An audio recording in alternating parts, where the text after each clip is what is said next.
Math care চ্যানেলের পক্ষ থেকেই সকলকে সুস্বাগতম। আশা করি তোমরা সকলেই ভালো আছো। দেখো, আজকে আরেকটি নতুন ভিডিও নিয়ে হাজির হয়ে গেছি।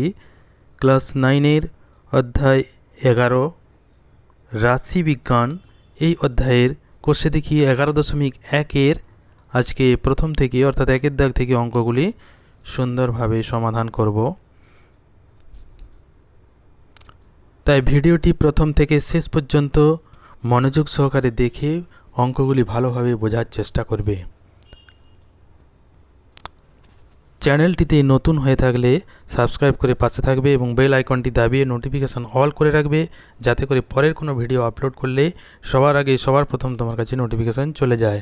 আর যারা আগের থেকেই চ্যানেলটিকে সাবস্ক্রাইব করে রেখেছো তাদেরকে অসংখ্য অসংখ্য ধন্যবাদ। তো চলো শুরু করা যাক আজকের ভিডিও। দেখো, একের দাগের অঙ্ক কি আছে।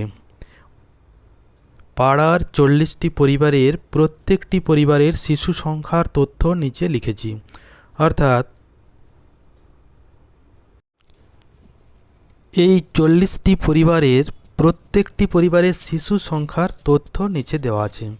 অর্থাৎ 1, 2, 6, 5, 1 এইভাবে যে পরপর দেওয়া আছে, এইগুলি এক একটি পরিবারের শিশুর সংখ্যা। এইভাবে দেখো, এদিকে আছে 1, 2, 3, 4টি, এদিকে আছে 1, 2, 3, 4, 5, 6, 7, 8, 9, 10, 10টি লাইন, এদিকে 4টি লাইন, তাহলে 4 10 মোট 40টি পরিবারের শিশুর সংখ্যা দেওয়া আছে। এই যে 40টি পরিবারের শিশুর সংখ্যা দেওয়া আছে, এইগুলিকে আমরা বলি কাঁচা তথ্য। এবার এই কাঁচা তথ্যকে আমরা বিন্যস্ত তথ্যে সাজিয়েছিলাম ক্লাস 6-এ, যখন শিখেছিলাম ট্যালি মার্ক দিয়ে পরিসংখ্যা বিভাজন তালিকা তৈরি করেছিলাম। সেটাকে কাঁচা তথ্য থেকে বিন্যস্ত তথ্যে সাজিয়েছিলাম। এইখানেও ঠিক সেই কাঁচা তথ্যগুলিকে কতকগুলি শ্রেণীতে ভাগ করে আমরা বিন্যস্ত তথ্যে সাজাবো। এবার এইখানে যে শ্রেণীগুলি তৈরি হবে সেই শ্রেণীটি কিন্তু এখানে বলা আছে, যেমন 0 থেকে 2, 2 থেকে 4, তাহলে পরেরটা হবে 4 থেকে 6, 6 থেকে 8, 8 থেকে 10, এইভাবে পরপর শ্রেণীগুলি সাজাতে হবে। এবার এইখানে শ্রেণী সাজানোর সময় আমাকে প্রথমেই লক্ষ্য রাখতে হবে যে সর্বনিম্ন যে তথ্যটি আছে তার সংখ্যাটি কত এবং সর্বোচ্চ তথ্যটি তার সংখ্যা কত। এখানে আমি সর্বনিম্ন দেখতে পাচ্ছি 0, তাহলে 0 থেকে শুরু হয়েছে এবং শেষ হবে কোথায়, সর্বোচ্চ আছে দেখতে পাচ্ছি, যেমন 5, 6, 6 সর্বোচ্চ, তাহলে 6 শেষ হতে পারে। আবার 6 থেকে 6-এর পর যদি থাকে 7, 8, তাহলে কিন্তু আরেকটি শ্রেণী হয়ে যাবে। দেখো, এখানে একের দাগের অঙ্কে বলেছিল এই যে পরিসংখ্যা বিভাজন ছক তৈরি হবে, সেই ছকের শ্রেণীগুলি হবে 0 থেকে 2, 2 থেকে 4, 4 থেকে 6, তাহলে 6 থেকে 8, এইভাবে পরপর চলবে। এবং পরিসংখ্যা বিভাজন ছক থেকে আমাকে শ্রেণী অন্তর, শ্রেণী দৈর্ঘ্য, শ্রেণী পরিসংখ্যা এবং শ্রেণী সীমা নির্ণয় করতে হবে, অর্থাৎ দেখাতে হবে। সেই মতো আমি এখানে দেখো ছকটি তৈরি করেছি, যে শ্রেণী অন্তর, শ্রেণী সীমা, শ্রেণী দৈর্ঘ্য এবং শ্রেণী পরিসংখ্যা। শ্রেণী অন্তর এখানে 0 থেকে 2, 2 থেকে 4, 4 থেকে 6, 6 থেকে 8। শ্রেণী সীমা একই থাকছে, শ্রেণী সীমা 0 থেকে 2, 2 থেকে 4, 4 থেকে 6, 6 থেকে 8।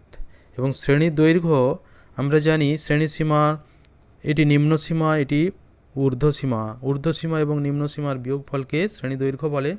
শ্রেণী দৈর্ঘ্য তাহলে এখানে পেয়ে গেলাম 2, 4 থেকে 2 বিয়োগ করলে 2, 6 থেকে 4 বিয়োগ করলে 2, 8 থেকে 6 বিয়োগ করলেও 2, তাহলে প্রত্যেক ক্ষেত্রেই শ্রেণী দৈর্ঘ্য কিন্তু একই থাকলো 2। এবার শ্রেণী পরিসংখ্যা আমাকে হিসেব করতে হবে। এই যে কাঁচা তথ্য আছে সেখান থেকে হিসেব করে এখানে পরিসংখ্যাটি লিখতে হবে। তাহলে এইখানে যে পরিসংখ্যাটি আমি নির্ণয় করব সেটি আমাকে কোথা থেকে করতে হবে ভালো করে বুঝে নাও। শ্রেণী অন্তর বা শ্রেণী সীমা, এই যে শ্রেণী সীমা আছে 0 থেকে 2, অর্থাৎ 0 থেকে বেশি এবং 2-এর থেকে কম, এই পরিসংখ্যা এই তথ্যগুলি আমি এখান থেকে নেব। 0 থেকে বেশি এবং 2-এর থেকে কম, তার মানে কত 0 এবং 1, যেহেতু পূর্ণ সংখ্যা সব। তাহলে আমাকে এখানে হিসেব করতে হবে 0 এবং 1 তার পরিসংখ্যা কত, অর্থাৎ 0 কতগুলি আছে, 1 কতগুলি আছে, তাদের যোগফলটি হবে মোট পরিসংখ্যা। যেমন ধরো 0 যদি দেখা যায় এখানে হিসাব করে 5টি 0, তাহলে 5 শূন্যর পরিসংখ্যাটা হলো 5, এবং 1 যদি দেখা যায় 3টা আছে, তাহলে 1-এর পরিসংখ্যা হলো 3, তাহলে 5 এবং 3 মোট যোগফল হলো 8, তাহলে 0 থেকে 2 পরিসংখ্যাটা আমরা পাবো 8। সেইভাবে হিসেবটি করব। দেখো এখানে আমি হিসেবটা করে দেখাচ্ছি, তাহলে বুঝতে পারবে। যেমন 0 থেকে 2 অর্থাৎ 0 এবং 1 কতগুলি আছে আমি হিসেব করব। সেই জন্য আমার সুবিধার্থে 0 এবং 1গুলি আমি কাউন্ট করব। এই যে তথ্য, কাঁচা তথ্য আছে সেখান থেকেই হিসেবটি করব। তাই লেড দিয়ে প্রথমে আমি মার্ক করে দেবো যেগুলি আমি নিয়ে নিচ্ছি, অর্থাৎ 0 এবং 1, 1, 1, এই একটা 1, 0, তারপর এখানে 0, 0, 1, 1, 0, 1, 1। এইবার আমি হিসেব করে নেব মোট কতগুলি হয়েছে, কারণ এই 0 এবং 1গুলি আমার এই প্রথম শ্রেণী, যেটা 0 থেকে 2, এই শ্রেণীর সীমার মধ্যে থাকবে এবং তার পরিসংখ্যাটা আমি এখানে হিসেব করব। এইবার হিসেবটা করব 1, 2, 3, 4, 5, 6, 7, 8, 9, 10, 11। তাহলে এই শ্রেণীর শ্রেণী পরিসংখ্যা হয়ে গেল 11। তাহলে আমি এখানে লিখে দেবো এর পরিসংখ্যা 11। ঠিক আছে। একইভাবে এবার 2 থেকে 4 যখন শ্রেণীসীমা হবে, অর্থাৎ 2 বা তার বেশি এবং 4-এর কম, তার মানে হচ্ছে এখানে 2 এবং 3 এই দুটি থাকবে। তাহলে 2, 3 এখানে এই কাঁচা তথ্যের মধ্যে কতগুলি আছে সেগুলো প্রথমে আমি মার্ক করে দেবো, আগের মতোই ঠিক দাগ দিয়ে দেবো। আগেরটি যেমন আমি এইগুলিকে কাটা চিহ্ন দিয়েছিলাম, এখানে এবার একটি অন্য চিহ্ন দেব যাতে আমি বুঝতে পারি যে এইগুলো হচ্ছে আমার এই শ্রেণীর মধ্যে আছে, তাহলে হিসাব করতে সুবিধা হবে। তাহলে এখানে কি কি দেব, 2 এবং 3, 2 গোল দিয়ে দিলাম, 3, 2, 2, 3, 2, 3, 2, 2, 2, 2, 3, 2, 2, 3, 2, 2। এইগুলি আমি লেড দিয়ে মার্ক করে দিচ্ছি, যাতে করে পরে আমার যখন আবার দরকার হবে বইটিতে আমি কিন্তু রাবার দিয়ে মুছে পরিষ্কার করে দিতে পারি। তাই আমাকে এটা লেড দিয়ে দাগটা দিতে হবে। এবং যদি কোনো ক্ষেত্রে দেখা যায় এই যে 3-3-এ গোল দিয়ে দিয়েছি, যদি দেখা যায় 3টা ভুলবশত 4-এ গোল পড়ে গেছে, তাহলে সেই 4টা আমি রাবার দিয়ে মুছে ঠিক করে দিতে পারি। কিন্তু পেন দিয়ে করলে সেই সমস্যাটা কিন্তু সমাধান করা যাবে না, তাই লেড দিয়ে আমাকে এটি করতে হবে। এবার 2, 3 কতগুলি আছে আমি এখান থেকে এবার হিসাব করব। অর্থাৎ 2, 3কে আমি গোল গোল করেছি, বৃত্তাকারে দাগ দিয়েছি, সেগুলি আমি গণতি করে নেব। 1, প্রথম লাইনে আছে 1, 2, 3, পরের লাইনে আছে 4, 5, 6, 7, 8, 9, 10, 11, 12, 13, 14, 15, 16, 17। তাহলে এই শ্রেণী অর্থাৎ 2 থেকে 4 এই শ্রেণীর পরিসংখ্যা হয়ে গেল 17। এরপর তারপরের শ্রেণী অর্থাৎ 4 থেকে 6, এইখানে আমাকে দেখতে হবে 4 বা 4-এর থেকে বেশি এবং 6-এর থেকে কম। তাহলে কি কি সংখ্যা আসবে এখানে, 4 এবং 5, তাই তো। তাহলে এই 4 এবং 5 এখানে আমি আবার মার্ক করে দেবো। যেমন প্রথমবারে আমি কাটা চিহ্ন দিয়েছিলাম, পরের বারে গোল অর্থাৎ বৃত্তাকারে দাগ দিয়েছি। এরপর অন্য আরেকটি আমি মার্ক করে দেবো, সেটি কত কত, 4 এবং 5 এই দুটি সংখ্যা। তাহলে 4, 5 যেখানেই পাবো আমি এখন নিচে দাগ দিয়ে দিচ্ছি, অর্থাৎ এই যে 5 নিচে দাগ দিলাম, এই 5 নিচে দাগ দিলাম, 4, 4, 4, তারপর 4, 5, 4, 4। এইবার এইগুলো আমাকে গণতি করে নিতে হবে কতগুলি আছে, মোট কতগুলো থাকছে 4, 5 মিলে। 1, 2, কারণ নিচে নিচে দাগ দেওয়া আছে দেখতে পাচ্ছি আমি, 1, 2, 3, 4, 5, 6, 7, 8, 9। তাহলে এই শ্রেণীর পরিসংখ্যা হয়ে গেল 9। এটি আমি এখানে লিখে দিলাম, এই শ্রেণীটির পরিসংখ্যা 9। এইবার আর যে আছে আরেকটি শ্রেণীসীমা অর্থাৎ শ্রেণী 6 থেকে 8, এখানে কত কত থাকবে? 6 বা তার বেশি এবং 8-এর কম। 6 বা তার বেশি এবং 8-এর কম, সেটা আমাকে এবার হিসেব করতে হবে। প্রথমেই তাহলে আবার ঠিক মার্ক করব। এবার যেহেতু এখানে শেষ শ্রেণী, অর্থাৎ এই শ্রেণীতে কিন্তু আর যাবতীয় আছে সব কিন্তু এই শ্রেণীর মধ্যে চলে আসবে, তাই শেষেরটি আমি যদি কোনো কিছু মার্ক নাও করি তাতে কিছু ধরা পড়ে যাবে, বা এই যেগুলো থাকবে এগুলো সব এই শ্রেণীর মধ্যে আসবে, আমি শুধু গণতি করে নিলেও হবে। এখানে 6 এবং 7 দেখব। 6, এখানে একটি 6, আর এই লাইনে কোনো 6 নেই, এইখানে কোনো 6 নেই, এখানে একটি 6। তাহলে এখান থেকে দেখতে পাচ্ছি, আবার অন্য আমি যদি দাগ দিয়ে দিই, এখানে একটা টিক দিয়ে দিলাম 6, এটা টিক দিয়ে দিলাম, এটাও টিক দিয়ে দিলাম, তাহলে 3টি, 1 2 3। তাহলে এই শ্রেণীর পরিসংখ্যা হয়ে গেল 3। এইবার এইখানে আরেকটি জিনিস খেয়াল রাখতে হবে যে প্রথমেই যে অঙ্কটিতে বলেছিল 40টি পরিবারের প্রত্যেকটি পরিবারের শিশু সংখ্যার তথ্য নিচে দিয়ে লিখেছি, তাহলে এই যে 40টি পরিবার, এইখানে কিন্তু সব মিলে যে পরিসংখ্যাটা আসবে অর্থাৎ 40 কিন্তু আসতেই হবে। তাই এইটিকে আমাকে যোগ করে দেখতে হবে 40 হচ্ছে কি না। 7 একে 8, 8 9 17, 3 20, 2 2 একে 3, একে 4।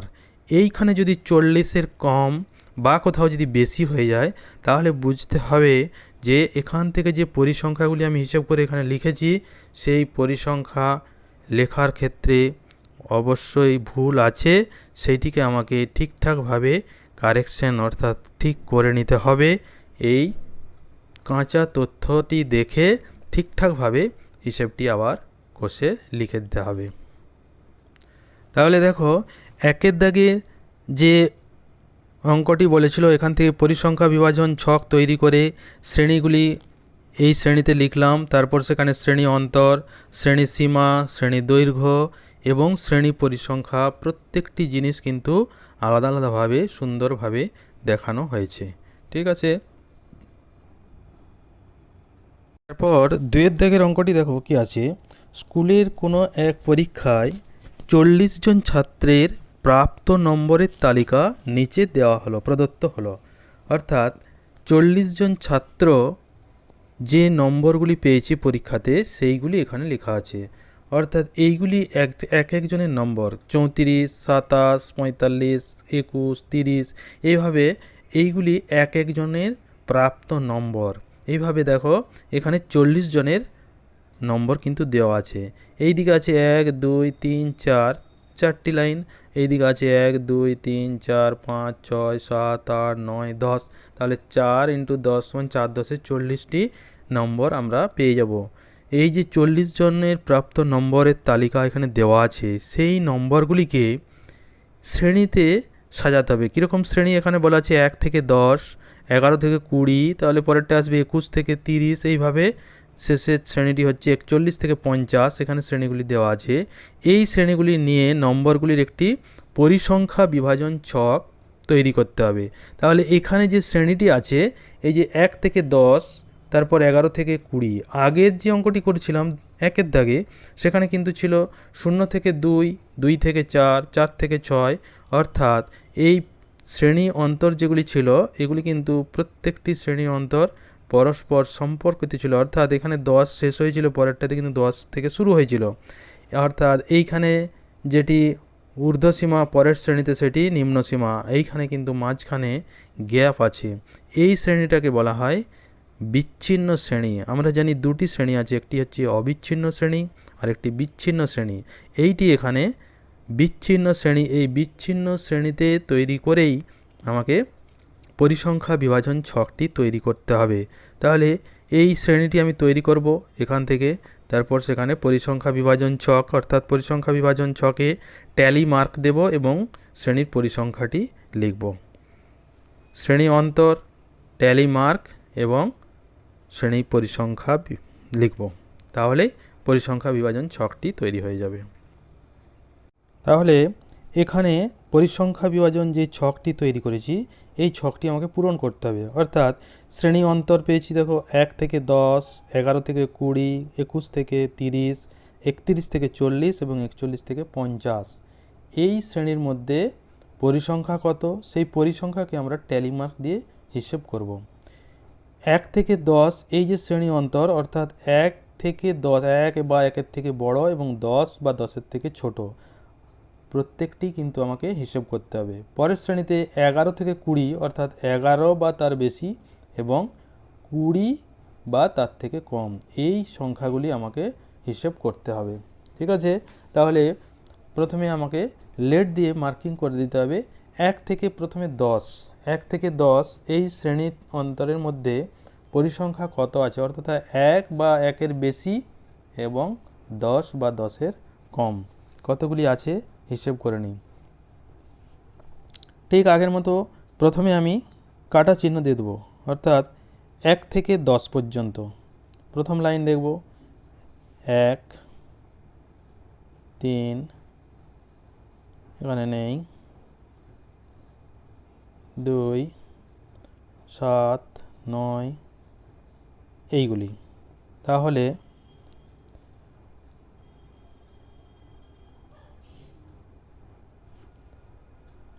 তাহলে কতগুলি আছে এবার আমি হিসেব করে নিই। 1, 2, 3, 4, 5 এবং এখানে আরেকটি আছে 6। তাহলে প্রথম যে শ্রেণীটি ছিল 1 থেকে 10, তার পরিসংখ্যা পেয়ে গেলাম আমরা 6, পরিসংখ্যা 6 পেয়ে গেলাম। এবার একে ট্যালি মার্ক দিয়ে লিখতে হলে আমরা জানি এইরকম লাইন ধরে লিখতে হয়, 1, 2, 3, 4। এবারে 5টা যখন হয় তখন একটা লাইন দিয়ে কেটে দিতে হয় মাঝামাঝি, এটা হিসেবের সুবিধার জন্য। তাহলে এটা থেকে বোঝা গেল যে এখানে হচ্ছে 5-এর বান্ডিল, এইটি একটি 5-এর থেকে বেশি আছে, তার মানে আবার আরেকটি লাইন আমাকে টানতে হবে। এইটি হচ্ছে ট্যালি মার্ক, যে 5 আর 1, 6 হয়ে গেল। তারপরের শ্রেণী আছে 11 থেকে 20। এই 11 থেকে 20-র মধ্যে কতগুলি সংখ্যা আছে আমাকে প্রথমে মার্ক করে দিতে হবে। এবার এইটাও ঠিক আগের মতো গোল দাগ দিয়ে দিচ্ছি বৃত্তাকারে, 11 থেকে 20 অর্থাৎ 11, তারপর 15, 12, 18, 20-র মধ্যে অবশ্যই 12, 13, 19 আর নেই। তাহলে এইগুলি আমাকে দেখে নিতে হবে কতগুলি আছে। 1, 2, 3, 4, 5, 6, 7, 8। তাহলে 11 থেকে 20 এই শ্রেণীর পরিসংখ্যা হয়ে গেল 8। 11 থেকে 20 এই শ্রেণীর পরিসংখ্যা হলো 8। তাকে ট্যালি মার্ক দিয়ে লিখলে 1, 2, 3, 4 এবং এইটি হচ্ছে 5-এর চিহ্ন। ঠিক আছে, এইবার 5-এর পর 8-এ আর কতগুলি থাকছে, 6, 7, 8, 3টি। ঠিক আছে, এবার পরের শ্রেণীতে চলে যাব। পরের শ্রেণী হচ্ছে 21 থেকে 30। এই 21 থেকে 30-এর মধ্যে কতগুলি সংখ্যা আছে সেটি আমাকে ওখান থেকে হিসাব করতে হবে। আচ্ছা, এইবার 21 থেকে 30 এই শ্রেণীর মধ্যে যেগুলি থাকছে আমি সেগুলিকে ক্রস চিহ্ন দিয়ে হিসাব করব। 21 থেকে 30, তাহলে 21-এর থেকে 30, 21 বা তার বেশি, 27, 21, তারপর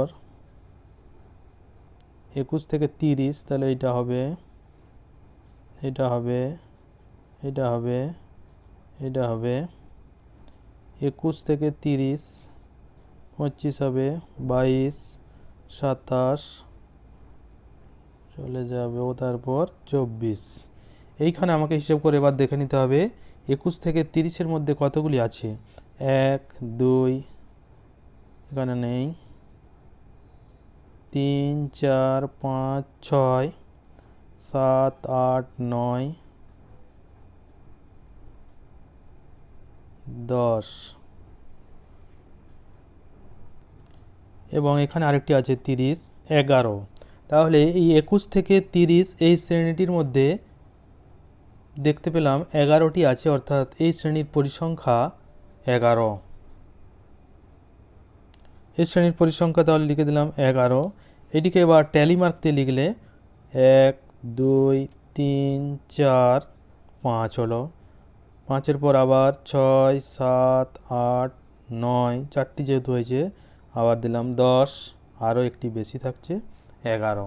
এইটি হচ্ছে ট্যালি মার্ক। সেটা 21 থেকে 30 এই শ্রেণীর মধ্যে পরিসংখ্যা 11, তাকে ট্যালি মার্ক দিয়ে লিখলাম।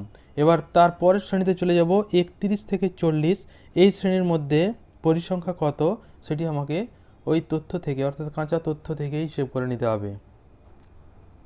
31 থেকে 40 অর্থাৎ 31 এবং তার বেশি, 40 এবং তার কম এর মধ্যে যেগুলি থাকছে সেগুলিকে আমি টিক চিহ্ন দিয়ে প্রথমে দাগ করে দিই। অর্থাৎ 31 যেমন 34, 31 থেকে 40, 40,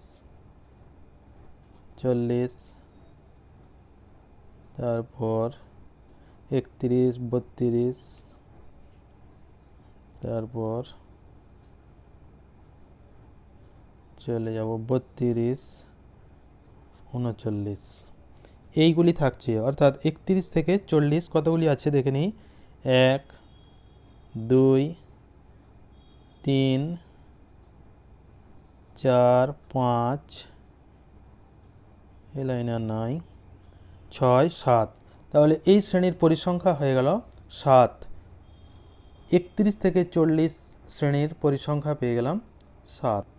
এই শ্রেণীর পরিসংখ্যা পেলাম 7, তাকে এবার ট্যালি মার্ক দিয়ে লিখলে 7 1 2 3 4 5 6 7, ট্যালি মার্ক হয়ে গেল। তাহলে এই শ্রেণীর 31 থেকে 40 শ্রেণীর পরিসংখ্যা পেয়ে গেলাম 7, তাকে ট্যালি মার্ক দিয়ে আমরা লিখে দিলাম। এরপর চলে যাব পরের শ্রেণী অর্থাৎ 41 থেকে 50, 41 বা তার বেশি, 50 বা তার কম এর মধ্যে যেগুলি থাকছে সেইগুলি এবার হিসেব করে নেব। এবার দেখো এই যে শ্রেণীটি অর্থাৎ 41 থেকে 50 এই শ্রেণীটি কিন্তু সর্বশেষ শ্রেণী, অর্থাৎ এরপর কিন্তু আর কোনো শ্রেণী নেই, বা এইখানে যে তথ্যগুলি থাকবে এই শ্রেণীর মধ্যেই এবার সীমাবদ্ধ হবে, এর বাইরে কিন্তু আর কোনো তথ্য থাকবে না। তাই এইটিকে কোনো কিছু মার্ক না করে আমি শুধুমাত্র হিসেবটা করে নিলেই হবে। 41 থেকে 50, কারণ এখানে দেখতে পাচ্ছি সেটা 41 বা তার বেশি এবং 50 বা তার কম থাকবে। যেমন এই যে 45, 1 2 3 4 5 6 7 8 আর নাই, অর্থাৎ যেগুলি ফাঁকা পড়ে আছে সেইগুলি কিন্তু এই শ্রেণীতে চলে আসলো। সেটি হচ্ছে 41 থেকে 50, এখানে 8টি তথ্য আছে, অর্থাৎ এই শ্রেণীর পরিসংখ্যা হলো 8। তাহলে এই শ্রেণীটির পরিসংখ্যা পেয়ে গেলাম 8। এই 8কে এবার ট্যালি মার্ক দিয়ে লিখব। প্রথমে 1 2 3 4 5টি হলো, আর বেশি থাকে 6 7 8 3টি। তাহলে এই শ্রেণীর পরিসংখ্যা হলো 8, তাকে ট্যালি মার্ক দিয়ে লিখে দিলাম। তাহলে এবার দেখে নিতে হবে শ্রেণী পরিসংখ্যাটি যোগ করলে কত আসছে। 8 সাথে 15, একে 16, 16 16 8 24, 6 30, 30 0, হাতে 3, 3 একে 4, 40। তাহলে মোট পরিসংখ্যা হয়ে গেল, এখানটা আমি লিখে দেবো মোট পরিসংখ্যা হয়ে গেল 40। এখানে বলা ছিল যে স্কুলের কোনো এক পরীক্ষাতে 40 জন ছাত্রের প্রাপ্ত নম্বরের তালিকা দেওয়া ছিল। তাহলে এই যে মোট পরিসংখ্যা 40, এখানে আমি 40 পেয়েছি। তাহলে ট্যালি মার্ক এবং সেই শ্রেণীর পরিসংখ্যা যা কিছু লিখেছি সব ঠিকঠাক লেখা আছে। তাহলে এখানে পরিসংখ্যা বিভাজন ছকটি সুন্দরভাবে তৈরি হয়ে গেল। ভিডিওটি শেয়ার করে অঙ্কগুলি বন্ধুদের দেখার সুযোগ করে দেবে। ভিডিওটি প্রথম থেকে শেষ পর্যন্ত দেখার জন্য সকলকে অসংখ্য ধন্যবাদ। সবাই ভালো থাকবে।